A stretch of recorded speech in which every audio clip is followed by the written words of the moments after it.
Good morning जी, good morning, नमस्कार आप सभी को।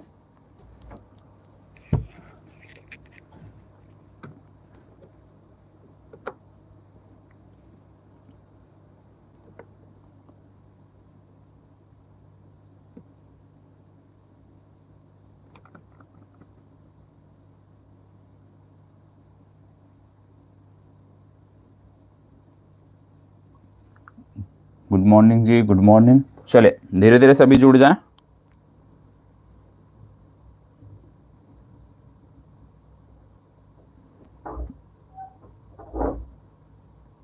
चले आप सभी जुड़ जाइए, आप सभी जुड़ जाएं। और आज की जो चर्चा है वो करंट अफेयर्स की है, जो रविवार को आपकी क्लास नहीं हो पाई थी, उसी क्लास से संबंधित उन्हीं टॉपिकों का आज कह सकते हो अध्ययन किया जाएगा। लगभग 100 प्रश्न हैं हमें, और ये 100 प्रश्न पूरे देखने हैं। ठीक है, 100 प्रश्न हैं करंट अफेयर्स के, और ये सभी प्रश्न हमें देखने हैं। तो आप सभी जुड़ जाएं जिससे इस चर्चा को आगे बढ़ाया जा सके। और लास्ट दिन रविवार को क्या थी कि बारिश बहुत ज़्यादा हो रही थी, जिसके चलते आपकी कक्षा संचालित नहीं हो सकी थी। बारिश के चलते आपकी कक्षा संचालित नहीं हो पाई थी रविवार को। तो उन्हीं प्रश्नों को साथ में करना है। तो आप सभी जुड़ जाएं। इसके बाद अब हम इस चर्चा की अगले 1 मिनट में हम चर्चा की शुरुआत करते हैं। चले, धन्यवाद धन्यवाद सभी को। सुप्रभात सुप्रभात। चले, और याद रखिएगा करेंट अफेयर्स के प्रश्न हैं। टोटल 100 प्रश्न आपको देखने को मिलेंगे। तो आपको, हेलो प्रीत शुक्ला जी, अगर आपसे चैट करना है भैया तो फिर आप रहने ही दीजिए इस लाइव सेशन में। ठीक है, आपसी चैट नहीं है, आपस में बातचीत नहीं। आप पढ़ने के लिए आते हो तो प्लीज़ उसी पे ध्यान दीजिए, क्योंकि आपकी वजह से जो अन्य लोग होते हैं वो भी डिस्टर्ब होते हैं।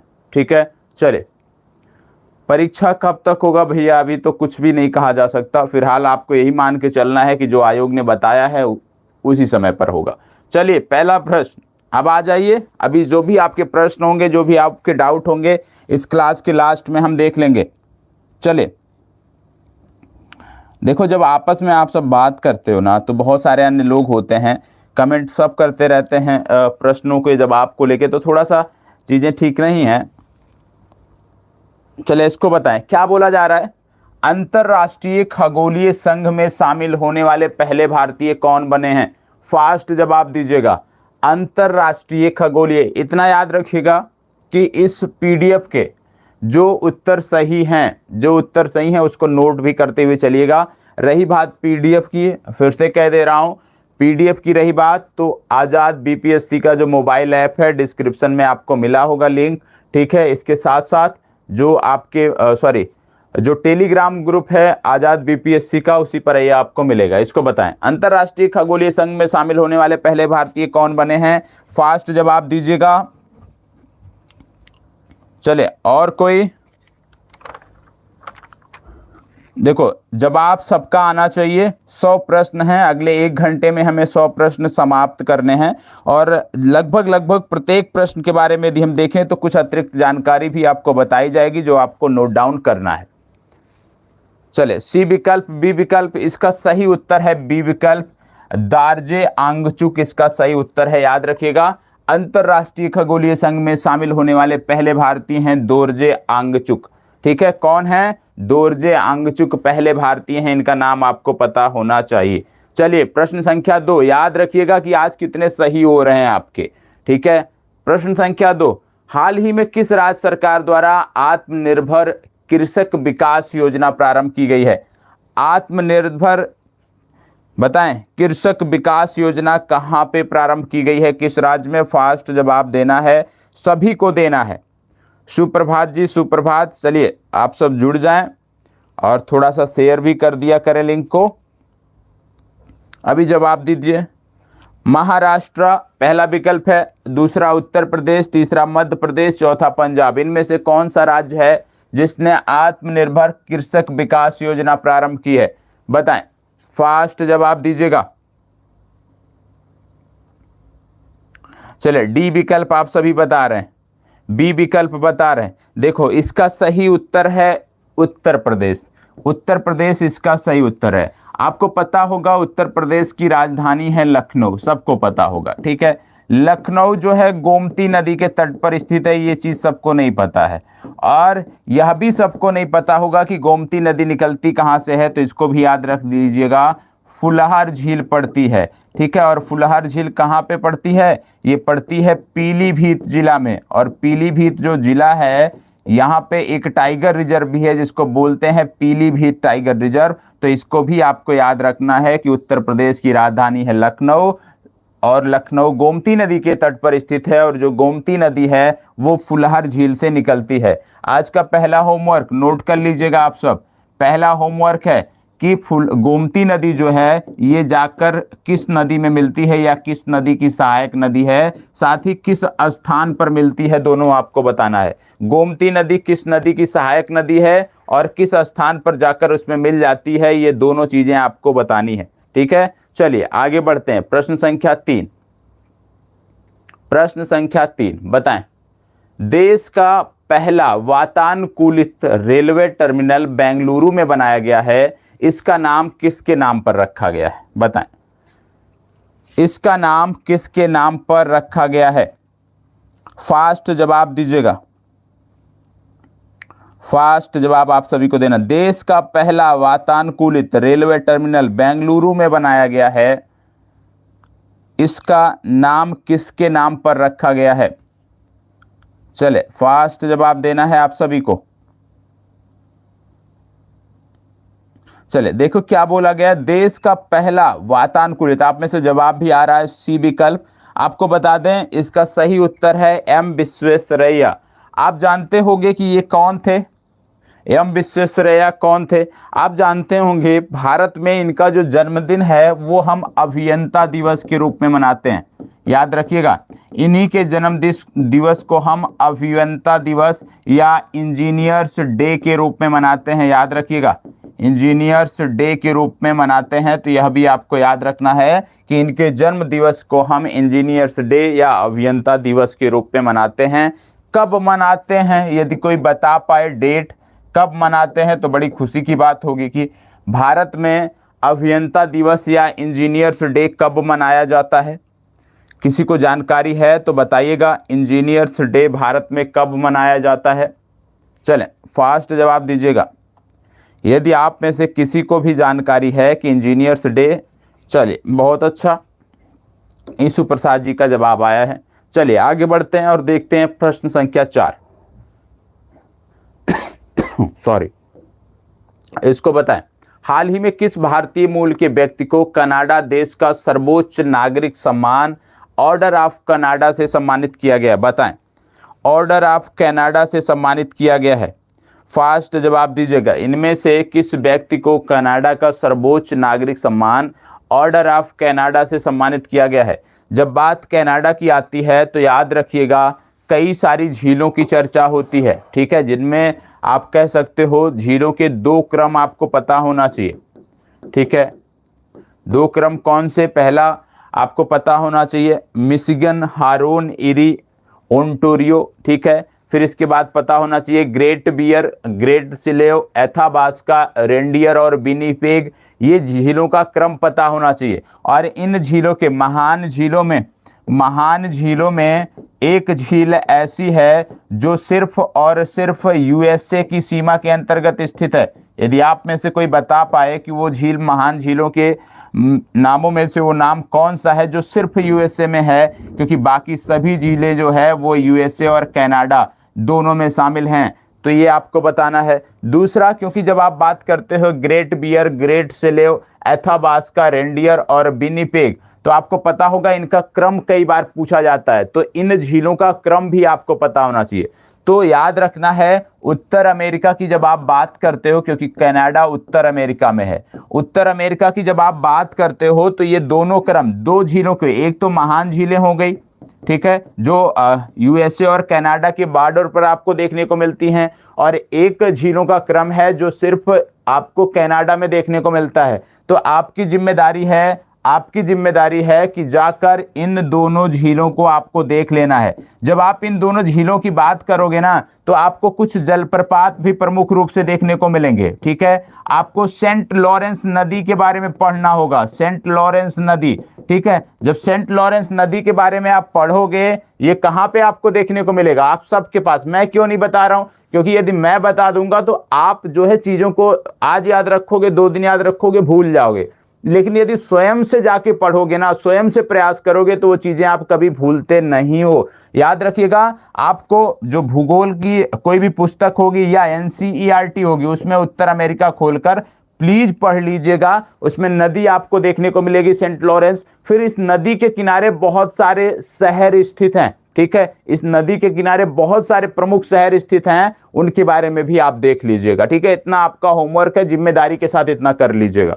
ठीक है, क्योंकि जब स्वयं से आप करोगे ना चीजों को, तो आपकी चीजें बहुत बेहतर हो जाएंगी। और जितनी जानकारी मैं देता हूं कि आप इतना होमवर्क करो, ईमानदारी के साथ यदि आप वो होमवर्क करते हो इसी करंट अफेयर्स के सेशन के साथ साथ, तो आप याद रखो कि आपका जीके भी बहुत ज्यादा तैयार हो रहा है, विशेष रूप से भूगोल विषय बहुत अच्छे से तैयार हो रहा है। तो प्लीज ईमानदारी से इतना वर्क जरूर करिएगा।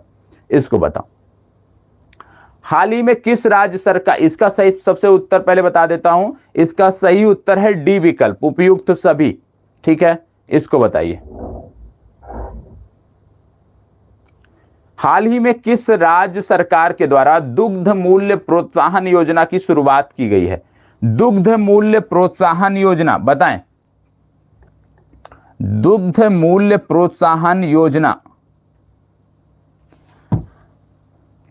चले, दुग्ध मूल्य प्रोत्साहन योजना बताइएगा। बी विकल्प, डी विकल्प, और कोई?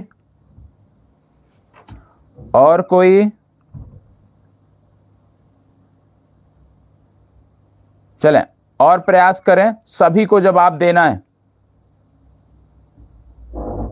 सभी को जवाब देना है।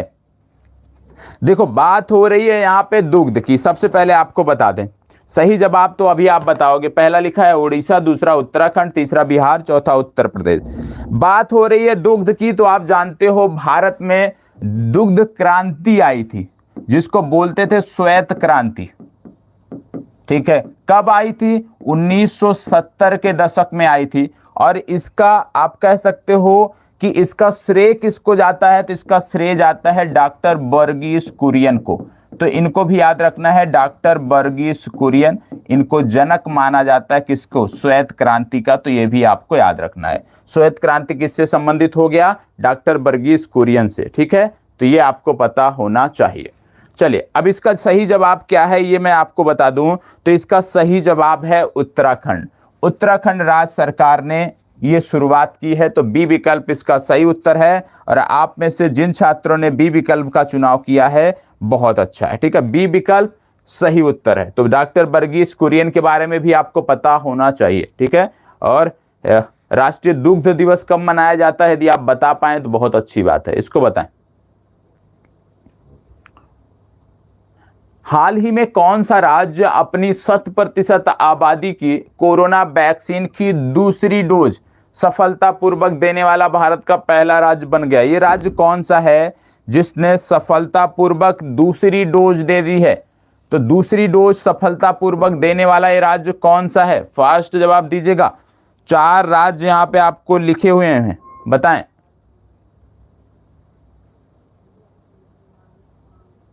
फास्ट जवाब दीजिएगा, सभी को जवाब देना है। हिमाचल प्रदेश, एचपी, बहुत अच्छा। इसका सही जवाब है हिमाचल प्रदेश, और आपने सही जवाब दिया है। आपको पता होगा हिमाचल प्रदेश में एक घास का मैदान देखने को मिलता है जिसको बोलते हैं खजियार। क्या आप में से कोई बता सकता है कि खजियार नामक घास का ये मैदान हिमाचल प्रदेश के किस जिले से संबंधित है? खजियार नामक घास का मैदान किस जिले से संबंधित है? यदि नहीं पता है नोट कर लीजिएगा, इसका संबंध है चंबा जिले से। आपको पता होगा एक घास का मैदान जिसको बोलते हैं बिन्नी घास का मैदान, क्या आप में से कोई बता पाएगा बिन्नी घास का मैदान किस राज्य से संबंधित है? क्योंकि जो ग्रास लैंड है वहां से भी संदर्भित प्रश्न आपको देखने को मिलते हैं। जैसे जम्मू कश्मीर की बात करते हो तो जम्मू कश्मीर में आपको देखने को मिलता है सोनमर्ग, आपको देखने को मिलता है, ठीक है, आपको गुलमर्ग देखने को मिलता है, ठीक है। तो इस तरह के आपको घास के मैदान देखने को मिलते हैं। तो वैश्विक स्तर पर भी आपको पता होना चाहिए, साथ ही साथ आपको राष्ट्रीय स्तर पर जो घास के मैदान है वो पता होना चाहिए। जैसे आपने पढ़ा होगा प्रेरी घास के मैदान, तो आपको क्या जानकारी है कि ये घास के मैदान आपको किस कॉन्टिनेंट में देखने को मिलते हैं? प्रेरी घास के मैदान आपको किस कॉन्टिनेंट में देखने को मिलते हैं? तो आज आपका होमवर्क नंबर 2, बार बार मैं कहता हूं यदि आप होमवर्क नहीं कर पाते हो, कहीं भी जो भी होमवर्क देता हूं, कहीं भी कोई समस्या आती है, आपको नहीं मिलता है, तो आप मुझसे बताओ, अगली क्लास में हम उसकी चर्चा करेंगे। कैसे बताओगे? वीडियो के कमेंट बॉक्स में आप कमेंट करके बताओगे, लेकिन पहले अपने स्तर से प्रयास करोगे। तो राष्ट्रीय स्तर के जो घास के मैदान हैं और वैश्विक स्तर पर जो घास के मैदान प्रसिद्ध हैं उनके बारे में आपको बताना है, ठीक है, उनके बारे में आपको बताना है। चले, नहीं आता है कमेंट बॉक्स में बताइएगा, मैं बताऊंगा। तो सबकी जिम्मेदारी है, पहले राष्ट्रीय स्तर पर घास के मैदान विशेष रूप से उत्तराखंड, हिमाचल प्रदेश, जम्मू कश्मीर की बात होती है। फिर जब अंतरराष्ट्रीय स्तर की बात आती है तो यूएसए की बात आती है, ठीक है। यूएसए के साथ साथ आप बात करोगे तो न्यूजीलैंड की बात आती है, न्यूजीलैंड के साथ साथ आप बात करोगे दक्षिण अमेरिका की बात आती है, तो वो सारी चीजें आप बताओगे, ठीक है। हाँ, पूछताछ जो बता रहे हैं तो इस तरह से चीजें आपको बताना है। इसको बताएं, जवाब दीजिएगा। हाल ही में भारत सरकार द्वारा प्रारंभ की गई श्रेष्ठ योजना का संबंध किससे है? फास्ट जवाब देना है और सभी को जवाब देना है। श्रेष्ठ योजना का संबंध किससे है आपको बताना है। चलिए बताइएगा। पंपाज, बहुत अच्छा, पंपाज अर्जेंटीना, डाउन्स ऑस्ट्रेलिया, बहुत अच्छा। चलें, पुस्टाज हंगरी, ठीक है, बहुत अच्छा। इसी तरह से सबको पता होना चाहिए।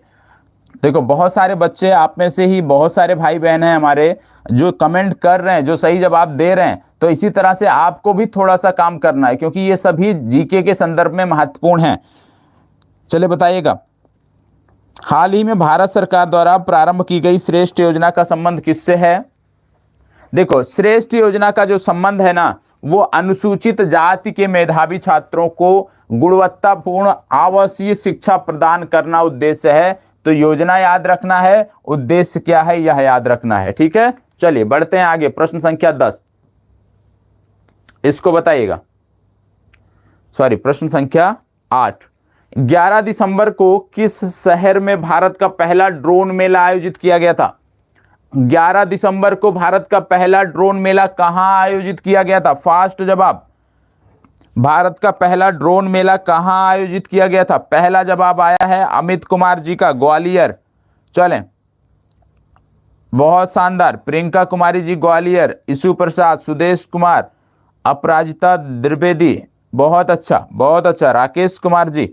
चले, अब बात हो रही है ग्वालियर की, तो आपको पता होगा यहाँ पे झांसी भी विकल्प में है, लेकिन सही उत्तर तो है ग्वालियर, ठीक है। आपको पता होगा जब झांसी की बात आती है तो महारानी लक्ष्मीबाई की बात आती है, ठीक है। और महारानी लक्ष्मीबाई आपको पता होगा कि लड़ते हुए शहीद हुई थी, और जब ये लड़ते हुए शहीद हुई थी तो एक, आप कहते हो एक सैन्य अधिकारी का नाम आता है। क्या कोई बता सकता है कि महारानी लक्ष्मीबाई जब शहीद हुई थी तो किस सैन्य अधिकारी की गोली लगी थी? क्या कोई बता सकता है किस सैन्य अधिकारी से युद्ध करते हुए जो है ये शहीद हुई थी? चले बताएं।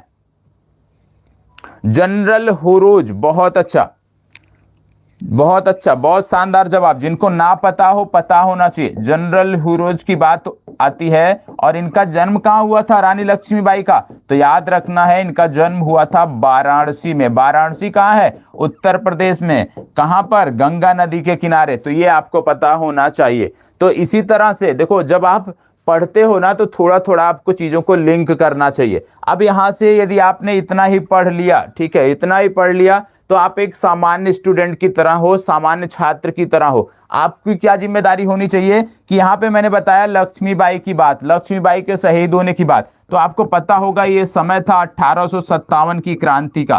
तो आपको जिम्मेदारी पूर्वक जाकर यह देख लेना चाहिए, कम से कम यह रिवाइज कर लेना चाहिए कि 1857 की जब क्रांति हुई थी तो भारत के विभिन्न क्षेत्रों में हमारे विभिन्न, आप कह सकते हो कि स्वतंत्रता सेनानियों ने जो है वो नेतृत्व किया था। जैसे लखनऊ में किसने नेतृत्व किया था, या लखनऊ के विद्रोह को किसने दबाया, कानपुर के विद्रोह को किसने दबाया, दिल्ली में किसने नेतृत्व किया, किसके द्वारा विद्रोह को दबाया गया, इसी तरह बिहार में किसने नेतृत्व किया, इस विद्रोह को किसने दबाया। तो यह भी आपको पढ़ लेना चाहिए। तो यदि आप करंट अफेयर्स डिटेल से पढ़ते हो ना अच्छे से, तो आपका जो कोर सब्जेक्ट है ना, जैसे इतिहास हो गया, भूगोल हो गया, ठीक है, एनवायरनमेंट हो गया, ये सभी तैयार होते हैं। तो प्लीज इसी तरह से प्रयास करिएगा और ईमानदारी के साथ जाकर 1857 की क्रांति को 10 मिनट दे दीजिएगा।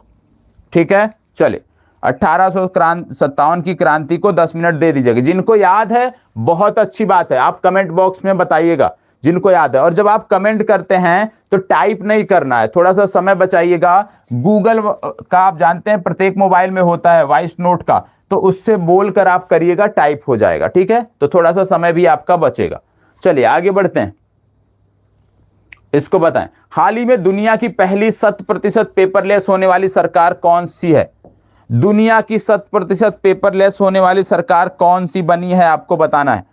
फास्ट जवाब। देखो बहुत सारे लोग आप में से होंगे ना, तो जो अतिरिक्त चीजें मैं 1-2 मिनट का समय ले लेता हूं, उनको लगता है ना कि जो है हमारा समय जाया हो रहा है। तो प्लीज आप समझने का प्रयास करें कि समय नहीं जाया हो रहा है। आप जो भी इस क्लास में दे रहे हो उससे आपको मैक्सिमम बेनिफिट मिलेगा। बताएं। ए विकल्प बता रहे हैं, यूएई भी बता रहे हैं, अबू धाबी वही हो गया। बहुत अच्छा, बहुत अच्छा, बटे हुए हैं इस पे सभी। देखो आपको बता दें कि यूएई जो है ना, यूएई की जब आप बात करते हो तो यूएई कई सारे छोटे छोटे देशों को मिलाकर बनाया गया है। ठीक है, बहुत सारे छोटे छोटे देश इसमें जुड़े हुए हैं और क्रमवार तरीके से जो इनके सदस्य हैं उनको जो है शासन करने का अधिकार मिलता है, क्रमवार तरीके से मिलता है। ठीक है, तो वर्तमान समय में यदि हम बात करें पेपरलेस सरकार की, तो यह है दुबई सरकार।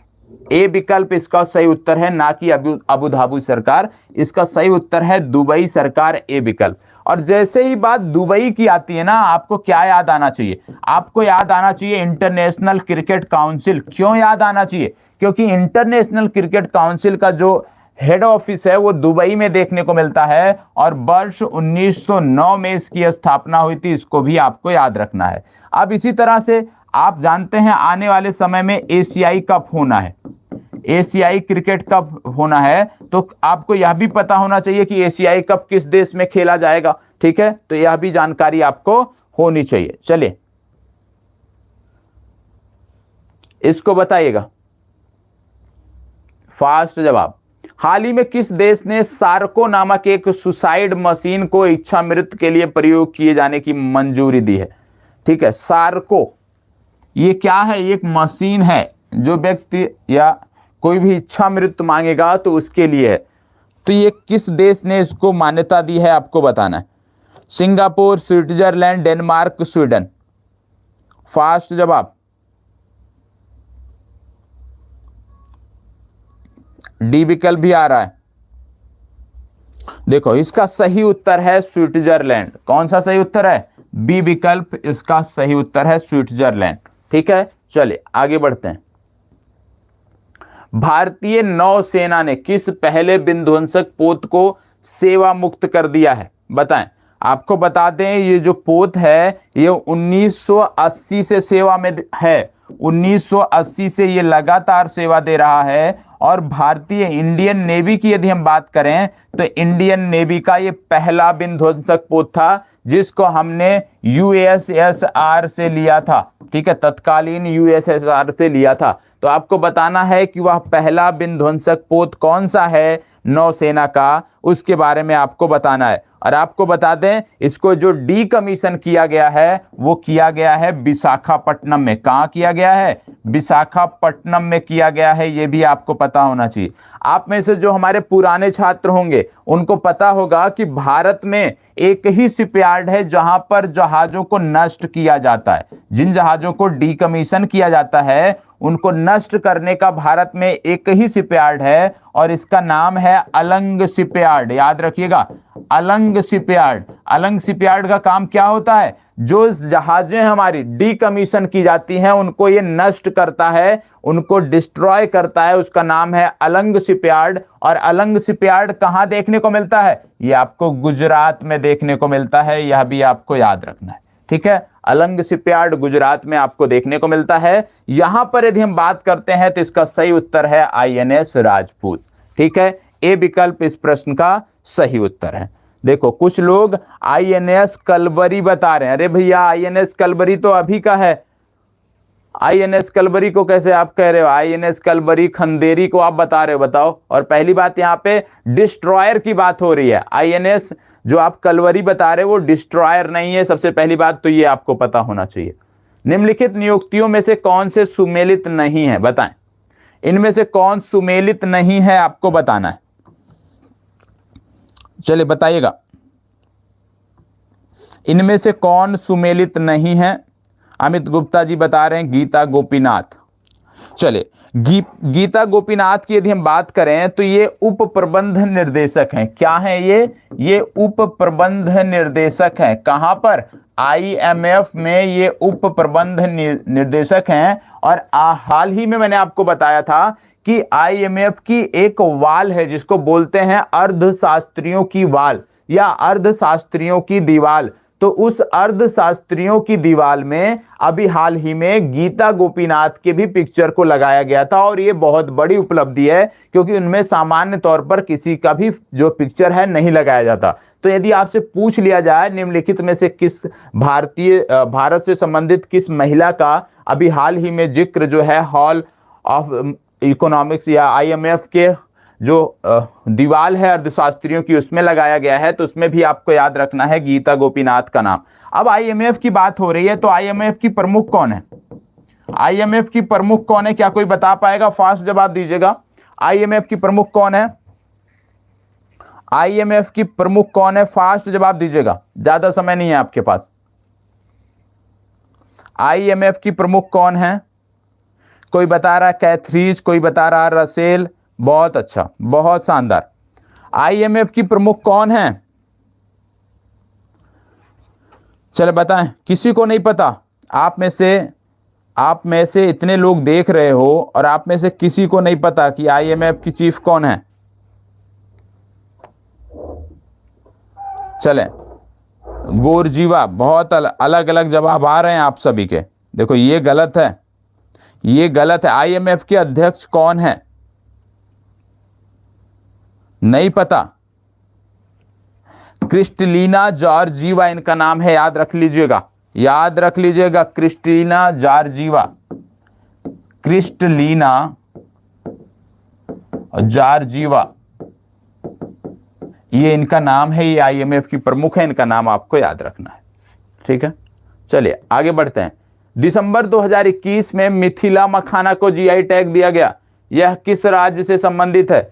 ये तो शायद बताने की जरूरत ही नहीं है। बताएं, बताएं कहां से संबंधित है? उत्तर प्रदेश या छत्तीसगढ़?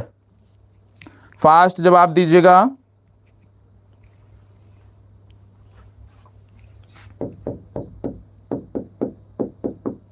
फास्ट जवाब दीजिएगा।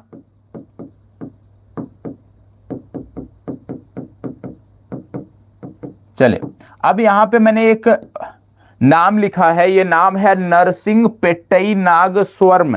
क्या लिखा है? नरसिंहपेट्टई नागस्वरम। ठीक है, क्या कोई बता सकता है कि ये क्या है? नरसिंहपेट्टई नागस्वरम ये क्या है? क्योंकि अभी 2022 में इसको जीआई टैग मिला है। 2022 में इसको जीआई टैग मिला है। तो ये है क्या? नरसिंहपेट्टई नागस्वरम ये है क्या? इसको अभी हाल ही में जीआई टैग मिला है। आपको बताते हैं कि यह एक वाद्य यंत्र है, ठीक है, यह एक वाद्य यंत्र है और इसका संबंध यदि पूछ लिया जाए किस राज्य से है तो आपको बताना है कि इसका संबंध है तमिलनाडु राज्य से। तमिलनाडु राज्य का यह एक वाद्य यंत्र है और इसको भी जीआई टैग दिया गया। रही बात मिथिला मखाना की तो ये बिहार से संदर्भित है। चलिए, टाइम मैगजीन द्वारा किसे 2021 के लिए Time person of the year चुना गया? फास्ट जवाब, किसे Time person of the year चुना गया? जेफ बेजोस, यहां पे Elon Musk, Joe Biden, Narendra Modi. यह है जेफ बेजोस। चलिए फास्ट जवाब दीजिएगा, बहुत अच्छा प्रश्न है। चलिए, आप सभी बता रहे हो एलन मस्क, एलन मस्क आप बता रहे हो, एलन मस्क आप बता रहे हो तो आपको बताते हैं एलन मस्क की एक कंपनी है जिसको बोलते हैं टेस्ला। और टेस्ला क्या है? इलेक्ट्रिक वाहनों को बनाने वाली एक कंपनी है। एलन मस्क की एक अंतरिक्ष कंपनी भी है, निजी अंतरिक्ष कंपनी भी है, इसका नाम है स्पेस एक्स, ठीक है। और स्पेस एक्स की जब मैं बात करता हूं तो आपको पता होगा इसका बहुत ही पावरफुल रॉकेट है और ये फॉल्कन श्रेणी के रॉकेट प्रयोग करते हैं। वर्तमान समय में फॉल्कन 9 का प्रयोग ज्यादातर देखने को मिलता है। तो यदि आपसे कभी पूछ लिया जाए कि फॉल्कन नामक रॉकेट जो है कौन सी अंतरिक्ष एजेंसी प्रयोग करती है तो आपको बताना है स्पेस एक्स करती है और स्पेस एक्स के फाउंडर हैं, सीईओ हैं कौन? Elon Musk. ये जानकारी आपको होनी चाहिए। तो विभिन्न अंतरिक्ष एजेंसियों के रॉकेट से संदर्भित भी जानकारी आपको रखना है, इसको बताएं। फास्ट जवाब, देखो थोड़ा सा कैमरे में ब्राइटनेस का इशू होता है, जब मैं स्क्रीन के सामने आ जाता हूं तो धुंधला हो जाता है, इसलिए मैं स्क्रीन के सामने जब कोई डिटेल होती है तभी मैं आता हूं। तो बताएं, हाल ही में किस भारतीय वास्तुकार को ब्रिटेन के प्रतिष्ठित शाही पदक रॉयल गोल्ड मेडल 2022 से सम्मानित किया गया? रॉयल गोल्ड मेडल 2022 से किसे सम्मानित किया गया है आपको बताना है। फास्ट जवाब दीजिएगा। चलें, ए विकल्प, देखो इसका सही उत्तर है बालकृष्ण दोषी।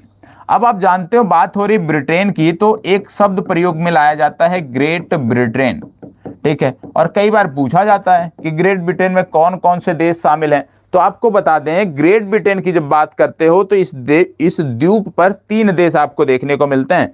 कौन कौन? ये देश आपको पता होना चाहिए, इंग्लैंड, स्कॉटलैंड और वेल्स। तो याद रखना है इंग्लैंड, स्कॉटलैंड और वेल्स के जो समूह है इसको हम बोलते हैं ग्रेट ब्रिटेन। ये जानकारी आपको होनी चाहिए। जब हम बात करते हैं यूनाइटेड किंगडम की तो इसी में जो है प्लस कर दीजिए क्या? उत्तरी आयरलैंड, तो ये हो जाएगा यूनाइटेड किंगडम, ठीक है। चलिए आगे बढ़ते हैं, इसको बताइएगा। सबसे पहले पढ़ लीजिए, हाल ही में घोषित किए गए ज्ञानपीठ पुरस्कारों के संदर्भ में कौन सा सही है? ज्ञानपीठ पुरस्कार की बात हो रही है और पूछा जा रहा है कि कौन सा सही है। पहला कथन है वर्ष 2022 का 56वां, वर्ष 2020 का, यहां 22 नहीं है यहां 20 है, करेक्ट कर लीजिएगा, 2020 है। वर्ष 2020 का 56वां ज्ञानपीठ पुरस्कार नीलमणि फूकन जूनियर को असमिया भाषा के लिए दिया जाएगा। दूसरा कह रहा वर्ष 2021 का 57वां ग्रीन ज्ञानपीठ पुरस्कार दामोदर मौजो को कोंकणी भाषा के लिए दिया जाएगा। इनमें से कौन सा सही है आपको बताना है। फास्ट जवाब दीजिएगा, चले फास्ट जवाब दीजिएगा। आप बता रहे हो दोनों सही है, चलिए सी विकल्प इसका सही उत्तर है, दोनों कथन सही है, इसको बताइएगा। आर्थिक समीक्षा 2021-22 में दिए गए आंकड़ों के अनुसार 2018 में सब्जियों और फलों के विश्वव्यापी निर्यात में भारत का हिस्सा कितना था? सब्जियों और फलों के निर्यात में भारत का हिस्सा कितना था आपको बताना है। चले फास्ट जवाब दीजिएगा, सब्जियों और फलों के निर्यात में भारत का हिस्सा कितना था? 1.4%। बहुत अच्छा, बहुत शानदार। और कोई? सी विकल्प 1.5। देखो इसका सही उत्तर है 1.5%, ठीक है। इसको बताएं, हाल ही में जिम्नास्ट खिलाड़ी, यहां पे जिम्नास्ट गलत लिखा है, जिम्नास्ट की बात हो रही है। हाल ही में किस जिम्नास्ट खिलाड़ी को टाइम पत्रिका द्वारा सर्वश्रेष्ठ एथलीट 2021 के लिए चुना गया, बताएं। और इनका नाम कई बार मैंने आपको बताया होगा, फास्ट जवाब दीजिएगा। किस जिम्नास्ट खिलाड़ी की यहां पे बात हो रही है? चलें, किस जिम्नास्ट खिलाड़ी की बात यहां पे हो रही है? फास्ट जवाब दीजिएगा। आप बता रहे हैं बी विकल्प। देखो, एक अमेरिका की प्रतिष्ठित जिम्नास्ट है जिनका नाम है सिमोन बाइल्स। तो ये पुरस्कार किसको मिला? ये मिला सिमोन बाइल्स को। ठीक है, ये तो हो गया इस प्रश्न की बात। क्या आपको पता है कि जो कॉमनवेल्थ गेम हुआ था, इसमें भारत की तरफ से किसने सबसे अच्छा प्रदर्शन किया? इनका नाम है परिणति नायक। इनका नाम आपको याद रखिए, जिम्नास्ट की मैं बात कर रहा हूं, इनका नाम है परिणति नायक। पूछा जा सकता है कि परिणति नायक का संबंध किस खेल से है? परिणति नायक एक जिम्नास्ट हैं और कॉमनवेल्थ गेम में 2022 में बात करें तो इनका जो गेम समाप्त हुआ ये 5th पोजीशन पर रही हैं। ठीक है, 5वें पोजीशन पर रही हैं, हालांकि पदक नहीं मिला है। तो इनका नाम आपको याद रखना है। भारत की और कौन सी जिम्नास्ट का नाम आपको पता होना चाहिए? आपको पता होना चाहिए दीपा कर्माकर। इनका भी नाम आपको पता होना चाहिए, दीपा कर्माकर। ये भी क्या हैं? ये भी जिम्नास्ट हैं, इनका भी नाम आपको याद रखना है। तो दीपा कर्माकर और परिणति नायक, ये दोनों नाम आपको याद रखने हैं। ठीक है, चलिए आगे बढ़ते हैं, इसको बताएं। हाल ही में किस भारतीय गणितज्ञ को DST ICTP IMU रामानुजम पुरस्कार 2021 से सम्मानित किया गया, बताएं। फास्ट जवाब दीजिएगा।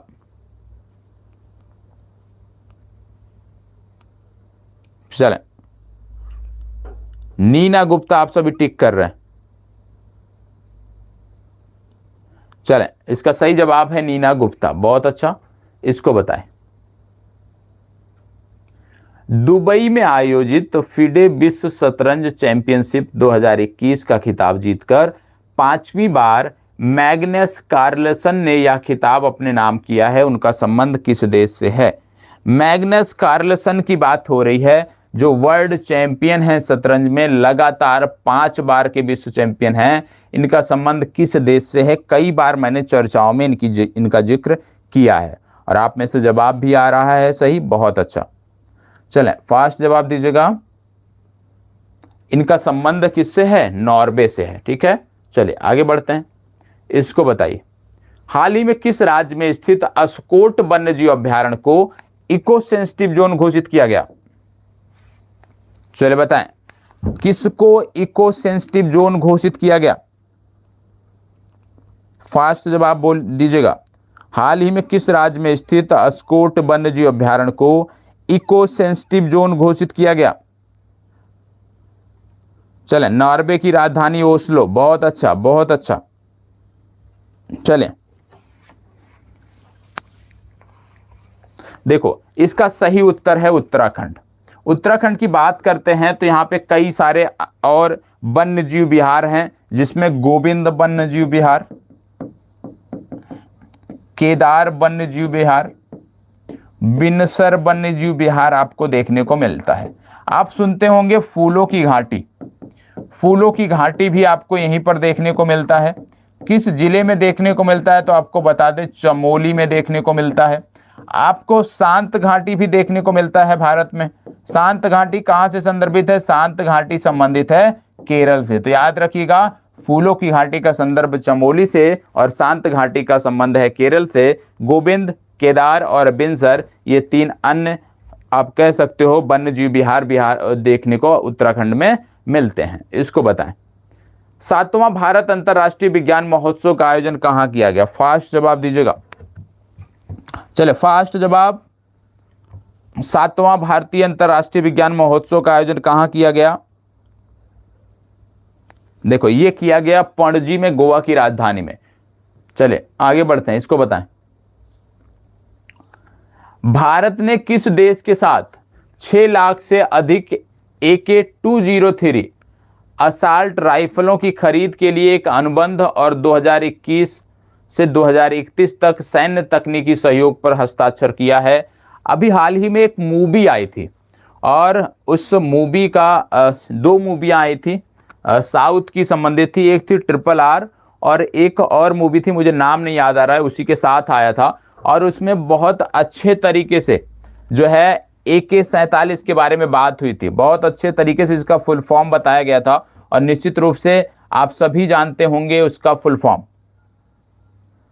RRR, हाँ जी, KGF की बात मैं कर रहा हूं, KGF चैप्टर 2 इसमें बात किया गया था। तो शायद आपको आज पता भी हो गया हो कि AK-47 का फुल फॉर्म क्या होता है। चलें बताएं, अभी इस प्रश्न का जवाब दीजिएगा।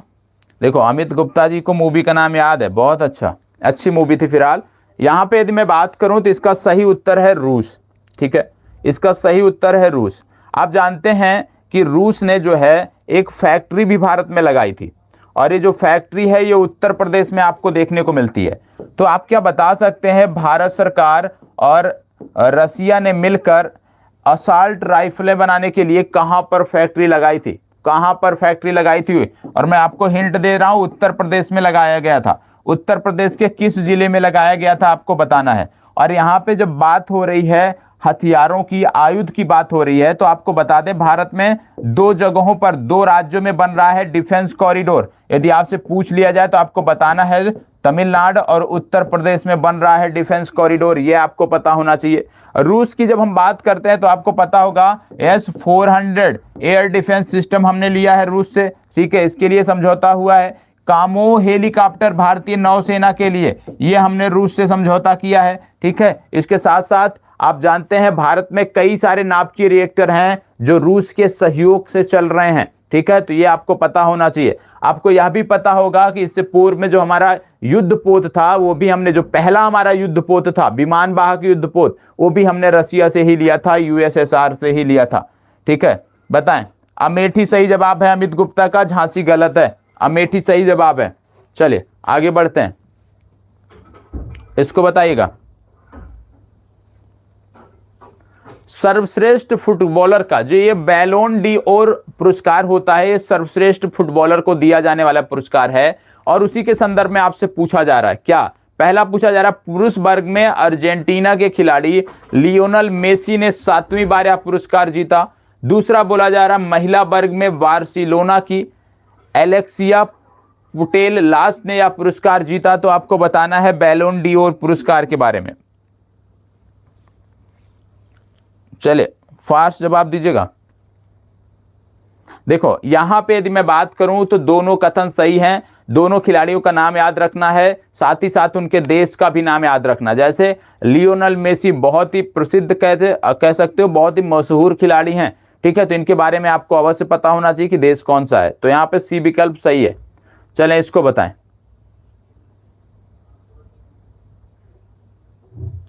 क्या बोला जा रहा है, भारत के इलेक्ट्रॉनिक्स एवं सूचना प्रौद्योगिकी के राज्य मंत्री राजीव चंद्रशेखर ने देश के पहले स्वदेशी सर्वर को लॉन्च किया है, उसका नाम क्या है?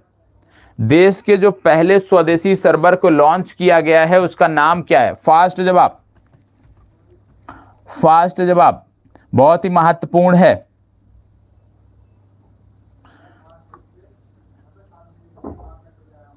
सुदेश कुमार, LG प्रसाद, चलिए बताएं। देखो इसका सही जवाब जो है वो है रुद्र।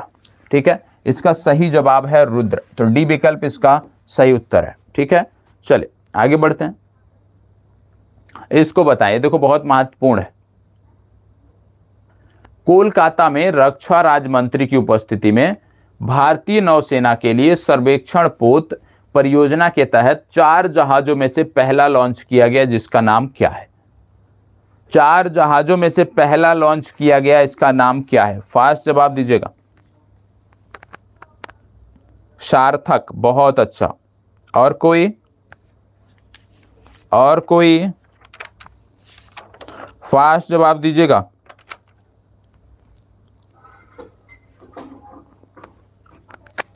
और कोई? चलें सब प्रयास कर लीजिए, महत्वपूर्ण प्रश्न है, जिनको नहीं पता है नोट कर लीजिएगा। देखो इसका नाम है संध्यांक। संध्यांक इसका नाम है पहले का। आज की तिथि में यदि हम बात करें, दूसरा भी लॉन्च हो चुका है मई माह में। दूसरे का नाम है निर्देशक। तो दो लॉन्च हो चुके हैं अभी तक। पहले का नाम है संध्यांक, दूसरे का नाम है निर्देशक। तीसरा और चौथा जो है ये क्रमागत 2023 में और 2024 में लॉन्च किए जाएंगे। मतलब अभी के लिए इन दोनों का नाम आपको पता होना चाहिए, संध्यांक और निर्देशक। ठीक है। और यदि आपसे पूछ लिया जाए बनाया किसने है, तो आपको याद रखना है ये बनाए गए हैं garden reach ship builders limited द्वारा। और ये कहां पर है? ये कोलकाता में आपको देखने को मिलता है। चलिए इसको बताइएगा। वित्तीय वर्ष 2022-23 के लिए केंद्रीय सरकार के निम्नलिखित महत्वपूर्ण कर राजस्व के स्रोतों पर विचार कीजिए। चलिए ये थोड़ा सा अलग है, इसको छोड़ देते हैं।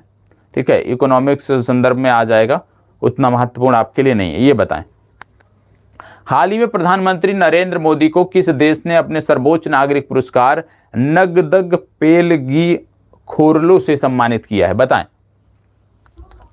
फास्ट जवाब दीजिएगा।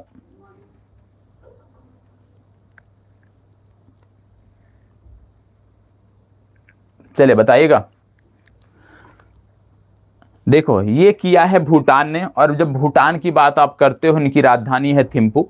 और भारत भूटान सीमा की जब बात करते हो तो आईटीबीपी जो है, भारत तिब्बत सीमा पुलिस जो है, वो इस सीमा की रखवाली करता है। ठीक है, चलिए इसको बताएं। यहाँ पे कुछ नाम दिए हुए हैं, ये प्रश्न उतना महत्वपूर्ण नहीं है। ठीक है, देखो आपके लिए जहाँ से जिस संदर्भ में प्रश्न पूछे जाते हैं, जरूरी है कि उसी संदर्भ में चर्चा हो, उसी संदर्भ में नोट्स बने, अतिरिक्त चीजें आपके नोट्स में ना रहें। हाल ही में किस राज्य में भारत के पहले international arbitration and mediation centre का उद्घाटन किया गया? मीडिएशन और ऑर्बिट्रेशन सेंटर का उद्घाटन कहाँ किया गया भारत के पहले? बताइएगा, फास्ट जवाब। सी विकल्प, डी विकल्प? इसका सही जवाब है तेलंगाना। डी विकल्प इस प्रश्न का सही उत्तर है। ठीक है, इसको बताएं। वैश्विक स्वास्थ्य सुरक्षा सूचकांक 2021 में भारत को कौन सा स्थान प्राप्त हुआ? वैश्विक स्वास्थ्य सुरक्षा, देखो सूचकांक से संबंधित प्रश्न आपकी परीक्षा में पूछे जाते हैं, तो सूचकांकों से संदर्भित जो प्रश्न हैं उनको आपको बहुत अच्छी तरीके से याद रखना है, बहुत अच्छी तरीके से रटना है। बताएं, फास्ट जवाब दीजिएगा। बी विकल्प, ए विकल्प, सी विकल्प? देखो इसका सही उत्तर है 66वां। याद रखिएगा, 66वां स्थान था भारत का, ये आपको पता होना चाहिए।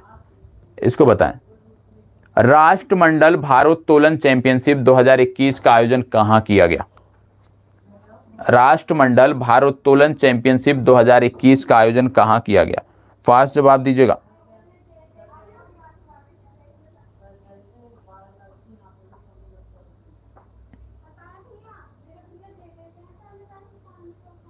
चलिए बताएं।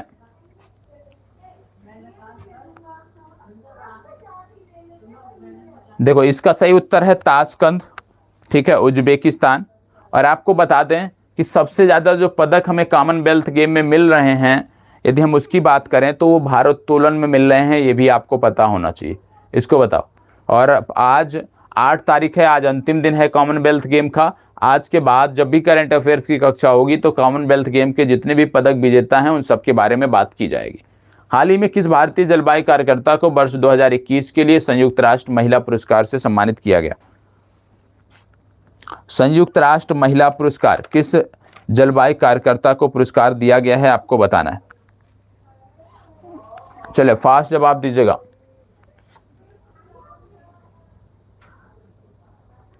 चले, नीना गुप्ता, अलका उपाध्याय, दिव्या हेगड़े? थोड़ा सा फास्ट करना है, नहीं तो हमारे 100 प्रश्न, हमारा जो टारगेट है ना वो अचीव नहीं होगा। तो अब डिटेल जिसमें बहुत ज़रूरी होगी उसी में डिटेल आपको बताया जाएगा, अन्यथा इसी तरह से अब आगे बढ़ा जाएगा, क्योंकि चर्चा हमें 100 प्रश्नों की करनी है।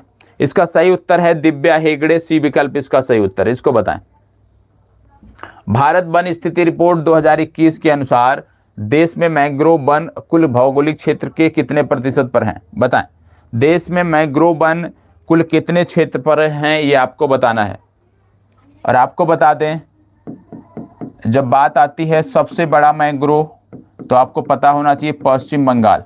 पश्चिम बंगाल का सुंदरबन जो है सबसे बड़ा मैंग्रोव है। दूसरे स्थान पे यदि हम बात करें तो उड़ीसा का स्थान आता है। उड़ीसा का भीतरकनिका का स्थान आता है, ये आपको पता होना चाहिए। ठीक है, चलो बताएं, इस प्रश्न का जवाब बताएं। ठीक है, इसका सही उत्तर है 0.15% डी विकल्प। ठीक है, चलिए आगे बढ़ते हैं। महिलाओं की सुरक्षा हेतु अभय परियोजना की शुरुआत किसके द्वारा की गई? महिलाओं की सुरक्षा हेतु अभय परियोजना की शुरुआत किसके द्वारा की गई है? फास्ट जवाब, Delhi police, Kerala police, Uttar Pradesh police, Punjab police. Fast जवाब दीजिएगा। क्या बोला जा रहा है? अभय परियोजना। अभय परियोजना की बात हो रही है और अभय परियोजना की शुरुआत की है दिल्ली पुलिस ने। ए विकल्प इसका सही उत्तर है। ठीक है, चलिए आगे बढ़ते हैं। 18 से 20 दिसंबर के मध्य तीसरी भारत मध्य एशिया वार्ता का आयोजन कहां किया गया? फास्ट जवाब, 18 से 20 दिसंबर के मध्य तीसरी भारत मध्य एशिया वार्ता का आयोजन कहां किया गया?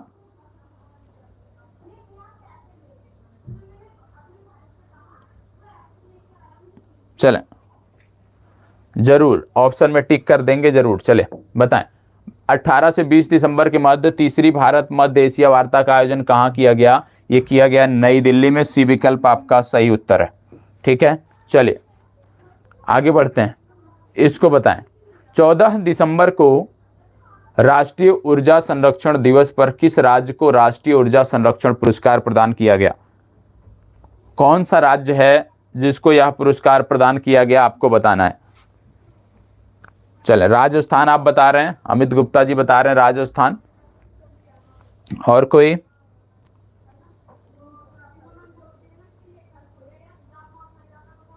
देखो, इसका सही उत्तर है राजस्थान। और राजस्थान की जब बात करते हैं, आप जानते हैं अरावली का जो सर्वोच्च शिखर है, अरावली श्रृंखला का जो सर्वोच्च शिखर है आपको वो यहीं पर देखने को मिलता है, सिरोही जिला में, जिसका नाम है गुरु शिखर। आप राजस्थान की बात करते हो तो कई सारी झीलों का नाम आपको पता होना चाहिए, जैसे डोंडवाना, डेबार, डेंगना, पंचमुद्रा, ये आपको पता होना चाहिए। डोंडवाना, डेबार, डेंगना और पंचमुद्रा ये कुछ झीलें हैं जो आपको राजस्थान के संदर्भ में जानकारी होनी चाहिए। ठीक है, चलिए आगे बढ़ते हैं। इसको बताओ, BWF विश्व चैंपियनशिप 2021 में भारत के किस बैडमिंटन खिलाड़ी ने रजत पदक जीता? भारत के किस खिलाड़ी ने रजत पदक जीता है, आपको बताना है। और ये बहुत ही महत्वपूर्ण खिलाड़ी हैं पुरुषों में। यदि हम बात करें तो इनका नाम है किदाम्बी श्रीकांत। ए विकल्प इस प्रश्न का सही उत्तर है। इसको बताएं, किसानों के अनाजों को हवाई मार्ग से एक स्थान से दूसरे स्थान ले जाने के उद्देश्य से कृषि 2.0 योजना का क्रियान्वयन किस प्लेटफॉर्म द्वारा किया जाएगा? बताएं, किस प्लेटफॉर्म द्वारा किया जाएगा? फास्ट जवाब दीजिएगा, किस प्लेटफॉर्म द्वारा किया जाएगा? देखो, इसका सही उत्तर है ई कुशल। ई कुशल ए विकल्प सही उत्तर है। ठीक है, चलिए आगे बढ़ते हैं। इसको बताएं, हाल ही में किस राज्य सरकार ने भगवान कृष्ण की जगन्नाथ रथ यात्रा को वार्षिक राज्य उत्सव घोषित किया है? फास्ट जवाब, और सभी को देना है। इसको मैंने कई बार कराया है, कई बार मैंने इस फैक्ट को बताया है, इसलिए इसका जवाब मुझे आप सभी से चाहिए। चले बताएं। देखो, बहुत अच्छा, प्रियंका कुमारी जी का जवाब आया। इसका सही उत्तर है पंजाब। और आपको बता दें कि पंजाब में कई सारे वेटलैंड हैं। ठीक है, जिनमें जो पुराने हैं उनकी मैं बात करूं तो हरिके, कंजली और रोपड़, ये वेटलैंड आपको देखने को मिलते हैं। ठीक है, रोपड़, ये वेटलैंड आपको देखने को मिलते हैं। जब बात आती है वेटलैंड की, आर्द्र भूमि की बात आती है, तो आपको यह भी पता होना चाहिए, प्रत्येक वर्ष हम 2 फरवरी को विश्व आर्द्र दिवस भी मनाते हैं। विश्व आर्द्र भूमि दिवस तो विश्व आर्द्र भूमि दिवस कब मनाया जाता है? 2 फरवरी को मनाया जाता है। आपको यह भी पता होना चाहिए, पंजाब का जलीय जीव यदि हम बात करें तो सिंधु नदी डॉल्फिन है। सिंधु नदी डॉल्फिन को इन्होंने जलीय जीव घोषित किया था और ये पंजाब के ब्यास नदी में पाई जाती है, यह भी आपको पता होना चाहिए। ठीक है, चलिए आगे बढ़ते हैं और देखते हैं अगला प्रश्न। इसको बताएं, हाल ही में किस देश को 1 वर्ष के लिए संघाई सहयोग संगठन के क्षेत्रीय आतंकवाद विरोधी संरचना का अध्यक्ष बनाया गया है? बात हो रही है संघाई सहयोग संगठन की। फास्ट जवाब दीजिएगा। जी हाँ, ईरान में रामसर शहर पड़ता है जहां पे ये समझौता हुआ था वर्ष 1971 में। बहुत अच्छा, इसको बताएं। फास्ट जवाब, संघाई सहयोग संगठन के क्षेत्रीय आतंकवाद विरोधी संरचना का अध्यक्ष 1 वर्ष के लिए किसे बनाया गया? बताएं, किससे बनाया गया? ए विकल्प, बी विकल्प, सी विकल्प सब आ रहा है। यह है भारत, तो याद रखिएगा सी विकल्प भारत सही उत्तर है। अब संघाई सहयोग संगठन का हेडक्वार्टर कहां है यह भी आपको पता होना चाहिए। इसको बताओ। चलें, क्या बोला जा रहा है? नवंबर 2021 में किस राज्य सरकार द्वारा उड़ान योजना की शुरुआत की गई? उड़ान योजना की शुरुआत किसके द्वारा की गई? फास्ट जवाब दीजिएगा। ये वो वाला उड़ान नहीं है भारत सरकार वाला, उड़े देश का आम नागरिक, उसकी बात यहां पे नहीं हो रही है। ठीक है, बताएं उड़ान योजना की शुरुआत किस राज्य सरकार द्वारा की गई है? डी विकल्प, और कोई?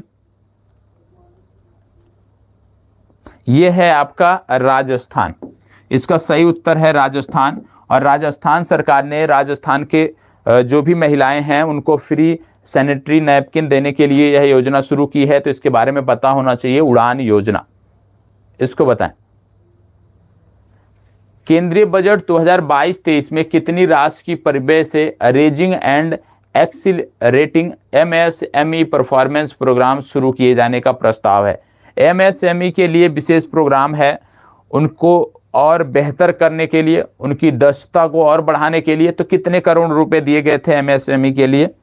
बताएं। और आप जानते हैं किसी भी देश का जो रीढ़ है ना, इंडस्ट्री का जो रीढ़ होता है, या आप कह सकते हो GDP का सबसे ज़्यादा जब बात करते हो तो आप MSME पे फोकस करते हो। जितना अच्छा हमारा MSME सेक्टर होगा उतना अच्छा हमारे यहाँ रोजगार होगा, उतना अच्छा हमारे यहाँ निर्यात होगा।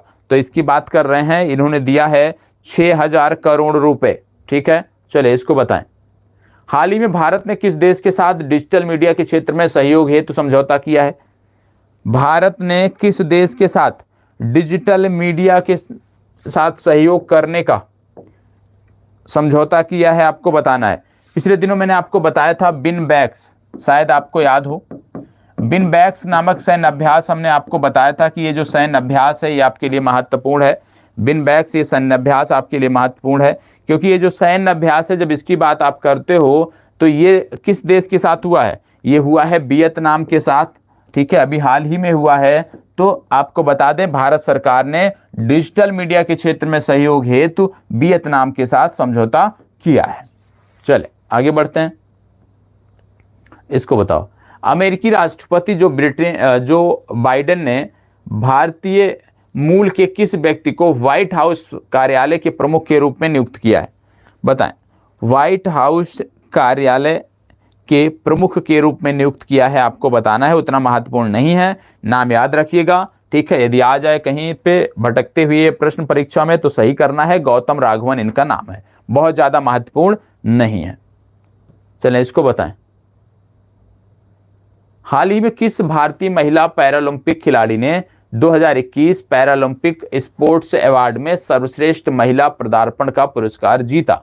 बताएं। इस महिला खिलाड़ी के बारे में मैंने कई बार आपको जिक्र किया है, शायद आप जवाब दे पाएं। इनका नाम है अवनी लेखरा। ठीक है, बी विकल्प सही उत्तर है, अवनी लेखरा। इसको बताएं। हाल ही में किस भारतीय क्रिकेटर ने सभी प्रारूपों से संन्यास लेने की घोषणा की है? हरभजन सिंह है, बहुत महत्वपूर्ण नहीं है, यह प्रश्न महत्वपूर्ण है। निम्नलिखित में से किस महारत्न कंपनी को प्रतिष्ठित गोल्डन पीकॉक पर्यावरण प्रबंधन, याद रखिएगा गोल्डन पीकॉक पुरस्कार तो होता ही है, ठीक है। यहाँ पे क्या बोला, गोल्डन पीकॉक पर्यावरण प्रबंधन पुरस्कार दिया गया है। बताएं इनमें से कौन सा है, कौन सा विकल्प सही है, गेल, सेल, IOCL और PGCIL। बताएं इसका सही उत्तर है सेल, ठीक है। बी विकल्प इसका सही उत्तर है, याद रखिएगा। चलिए आगे बढ़ते हैं। हाल ही में संसद ने केंद्रीय जांच ब्यूरो और परिवर्तन निर्देशालय के निदेशक का कार्यकाल बढ़ा दिया है। तो कितने साल बढ़ाने के लिए विधेयक पास किया गया था, अब तो बढ़ा दिया गया। बताएं कितने साल बढ़ा दिया गया। CBI और ED के जो निर्देशक होंगे उनका कार्यकाल कितने वर्ष के लिए बढ़ा दिया गया है। चले 5 वर्ष, 6 वर्ष, 4 वर्ष या 7 वर्ष। फास्ट जवाब देना है सभी को। देखो इसका सही उत्तर है ए विकल्प, 5 वर्ष के लिए बढ़ा दिया गया है। ए विकल्प 5 वर्ष के लिए बढ़ा दिया गया है। इसको बताएं भारत वन स्थिति रिपोर्ट 2021 के अनुसार किस राज्य में वनावरण में सर्वाधिक वृद्धि हुई है। फास्ट जवाब दीजिएगा, अच्छा प्रश्न है। और आपको पता होगा ना, वन स्थिति रिपोर्ट से संबंधित करंट अफेयर्स 2 दिन पूर्व फिर से मैंने शेयर किया था। 2 दिन पूर्व ये शेयर किए गए हैं, ठीक है। अच्छे से डिटेल से मैंने बताया है, तो इसका सही जवाब आपको देना है। बताएं किस राज्य में वनावरण में सबसे ज्यादा वृद्धि हुई है।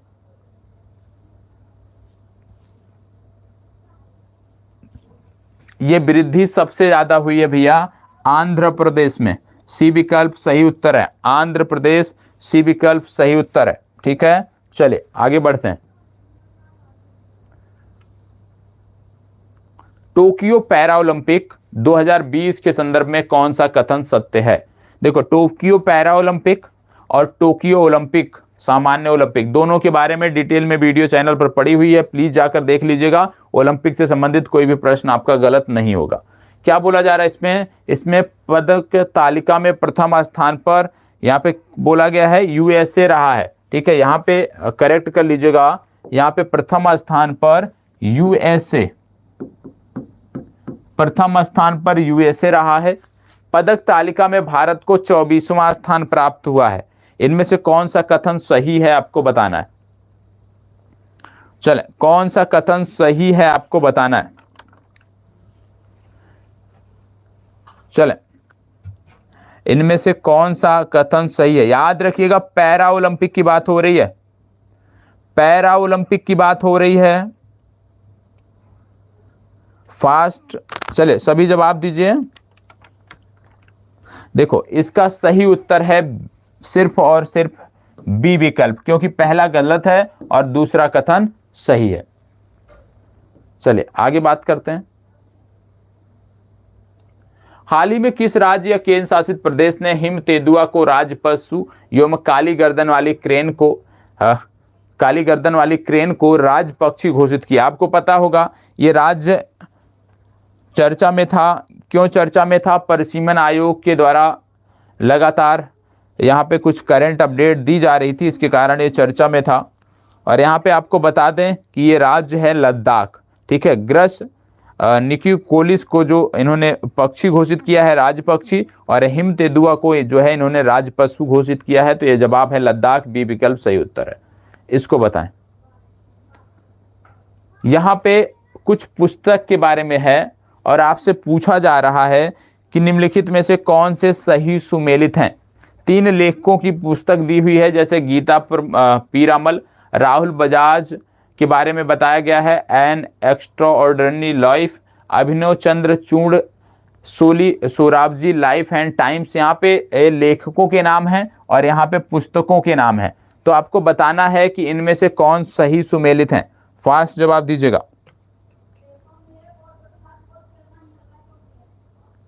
याद रखना है आप सभी को कि ये तीनों आपको पता होना चाहिए, ठीक है। ये तीनों आपको पता होना चाहिए, तीनों के तीनों करेक्ट हैं। इसको बताएं। फास्ट जवाब। हाल ही में किस भारतीय महिला क्रिकेटर ने वनडे मैचों में 250 विकेट पूरे किए हैं और ऐसा करने वाली विश्व की पहली महिला क्रिकेट खिलाड़ी बन गई हैं। तो ऐसा रिकॉर्ड किसने बनाया है। फास्ट जवाब दीजिएगा। और जो लोग थोड़ा बहुत क्रिकेट देखते होंगे उनको पता होगा कि इन विकल्प में यदि भारत की तरफ से यदि हम बात करें तो झूलन गोस्वामी रही हैं, महान क्रिकेटर रही हैं, जो लगातार कई वर्षों से सेवा देती आ रही हैं भारतीय क्रिकेट टीम में।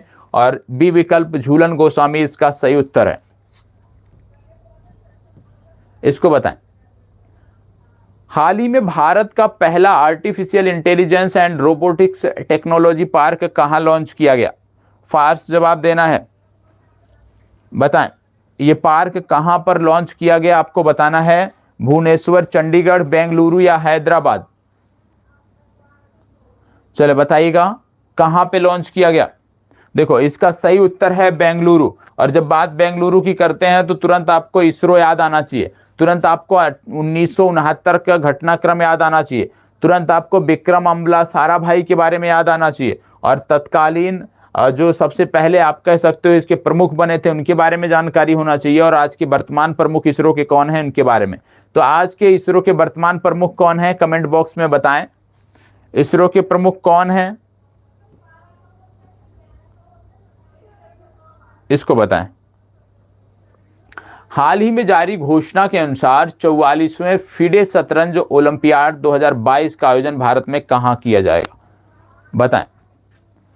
फिडे ओलंपिक शतरंज, इसके बारे में मैंने आपको बताया था जब इसके मसाल की बारे में बात हो रही थी, तो मैंने आपको बताया था कि भारतीय प्रधानमंत्री ने इसकी शुरुआत की है और भारत में ये पहली बार खेला जाएगा। ठीक है, भारत में पहली बार खेला जाएगा, और जो राज्य होगा जहां पर ये खेला जाएगा वो राज्य है तमिलनाडु। तमिलनाडु की राजधानी चेन्नई में ये आपको देखने को मिलेगा। और आपको बता दें कि अखिल भारतीय शतरंज महासभा के बारे में आपसे पूछा जा सकता है कि अखिल भारतीय शतरंज महासभा के प्रमुख कौन हैं, तो इनका भी आपको नाम याद रखना है, संजय कपूर। ठीक है, संजय कपूर अखिल भारतीय शतरंज महासभा के प्रमुख हैं। भारत का पहला वर्ल्ड पीस सेंटर कहां स्थापित किया जाएगा? फास्ट जवाब, भारत का पहला वर्ल्ड पीस सेंटर, और इसके बारे में मैंने आपको बताया था, जब मैंने इसके बारे में बताया था उस दौरान मैंने बताया था अंतरराष्ट्रीय सौर गठबंधन के बारे में बताया था। मैंने कहा था कि इसका मुख्यालय भी वहीं पर देखने को मिलता है। तो आपको बताना है कि आईएसए का मुख्यालय कहां है, गुरुग्राम में है। तो इसका सही उत्तर क्या होगा, गुरुग्राम, हरियाणा, ए विकल्प इसका सही उत्तर है। चलें इसको बताएं, निम्नलिखित में से कौन सा देश बिम्स्टेक शिखर सम्मेलन 2022 की मेजबानी करेगा? यहाँ पे विकल्प गलत लिखे हुए हैं, सिर्फ इतना मैं आपको बता देता हूं, जब बात आ रही है मेजबानी की तो बिम्स्टेक जो शिखर सम्मेलन होना है 2022 का वो श्रीलंका में होना है। श्रीलंका में होना है। ठीक है, चलिए आगे बढ़ते हैं, इसको बताइएगा। संयुक्त राष्ट्र की ओर से जारी वर्ल्ड हैप्पीनेस रिपोर्ट में भारत का स्थान क्या रहा? फास्ट जवाब दीजिएगा। वर्ल्ड हैप्पीनेस रिपोर्ट 2022 में भारत का स्थान क्या रहा? कई बार आपको बताया गया है तो आज गलत नहीं होना चाहिए। इस प्रश्न को लगभग 5 से 6 बार ये रिपीट हो चुका है। देखो इसका सही उत्तर है 136वां पोजीशन, ए विकल्प इसका सही उत्तर है। इसको बताओ, हाल ही में हुए निधन से कौन संबंधित है? उतने महत्वपूर्ण नहीं है। ठीक है, इस तरह के प्रश्न आप में नहीं देखने को मिलते हैं। हाँ, ये प्रश्न जरूर महत्वपूर्ण है। हाल ही में अंडमान निकोबार में स्थित किस पर्वत चोटी का नाम बदलकर माउंट मणिपुर रख दिया गया है? माउंट मणिपुर किस चोटी का नाम रखा गया है आपको बताना है। चले फास्ट बताइएगा। माउंट मणिपुर, चले माउंट मणिपुर,